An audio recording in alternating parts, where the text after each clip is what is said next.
What's up, homies? If you've been regularly watching my reviews and enjoying them, thank you so much. It really pumps me up to get positive feedback on these because I enjoy making them, and to know that people enjoy watching them, it definitely feels good. Except for there's one person who's been like disliking every single review, so I don't know if you all just like the video, maybe that'll make them feel worse for disliking it. I don't know. Just something to think about. I've definitely been slacking a little bit on doing this tier list. I had a lot going on, moving in a couple weeks to a different apartment in Chicago, so kind of have more important things to do than reviews, but definitely looking forward to getting back to the tier list and trying out some more different kinds of pizzas. Today I have this Motor City Pizza Company Supreme Pizza. It looks pretty sick. It's a Detroit style pizza. I'm not really familiar with Detroit style pizza other than Jets. I really like Jets a lot, and this looks really good. I'm definitely really excited to try it. All right, here we go. We got this authentic Motor City Pizza Company Supreme Detroit style pizza. It's got 100% real mozzarella cheese, pepperoni, sausage, bell peppers, and red onions, the typical fixings. It's a little bit over a pound. It's like almost 2 pounds, 1 pound, 13 ounces. That is quite a hefty boy. Let's check it out. All right, this thing looks really good. Really unique thing about this pizza, it comes with a cooking tray. So that'll be interesting to see how that impacts the pizza experience. Got my oven preheated to 425 degrees. And it says I want to let this sit in here for 18 to 21 minutes. So that's what I'm going to do. Alright, this thing has been in here for just about 18 minutes. And I think it looks done. It's hard to tell with the tray, but if I pull it out, that looks pretty done. It looks very good. I don't know. The edges look a little bit more cooked than the center. I might put it in there for a couple more minutes, actually. Let the cheese in the middle nice and cooked, just for a couple more minutes. Alright, I've let this thing ripen for a couple minutes, and now it should be just about perfect, I think. Yeah, that looks just a little bit more done in the center. Hell yeah, I am stoked to get into this one.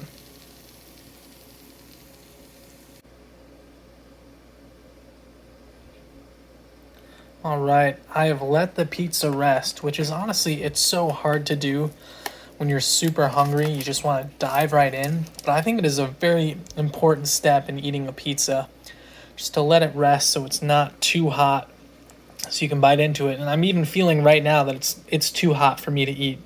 So I'm going to let it rest for even longer, and I'm going to give you a first bite impression. Alright, it has been like 5 more minutes. My sweet little mouth has to be able to handle this now. Let's do it.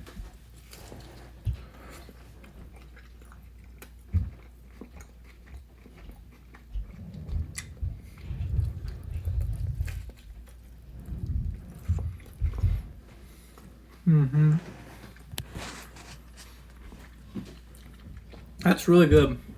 I gotta say, I'm definitely a fan of the Detroit style crust. And just like that little bit thicker crust, but it's still soft.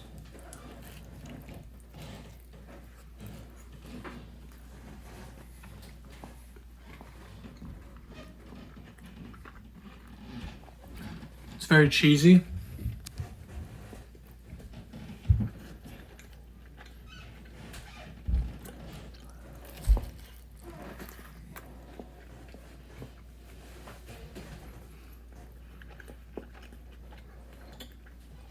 This is really good. This is like, it feels fresh. Like I was at a restaurant that serves this Detroit style pizza, and they made it fresh for me, and I'm eating it right now.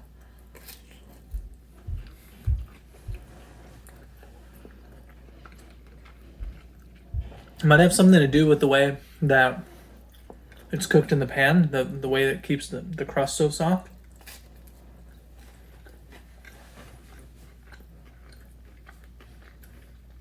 This is really good. It's really looking good for this Detroit style pizza review. I'm gonna eat as much as I can, and I'll let you know my final thoughts. All right, y'all. I've eaten my fill, and I ate almost the whole thing, but I left 2 slices. It is a very filling pizza, and it was quite good. Overall, the consistency was great. The toppings were good. It was very cheesy, very tasty. But I will say, I'm a middle of the crust guy versus an edge of the crust guy. And with it being kind of a smaller square pizza, that means half the slices are edge pieces. And that's not my favorite. I thought the middle pieces were so damn good. Just as good as any of the other pizzas I had, just as good as the DiGiorno, and just as good as the Screamin' Sicilian. Consistency was so perfect in the middle.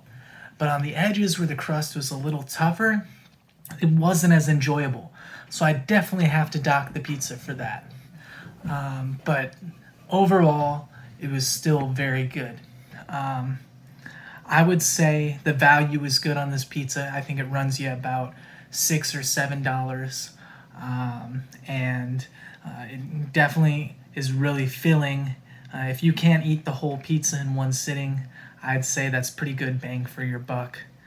As far as a rating, having to dock it for the crust is a bummer because those middle pieces are so good, but I'm going to have to give it a rating of 6.5, which I'm hyped that overall I think it's still better than the Jack's, even though the Jack's is incredible value and it's good.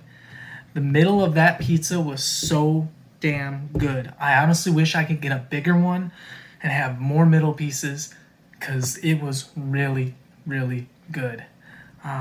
Anyways, thank you for watching, and I will see you on the next one.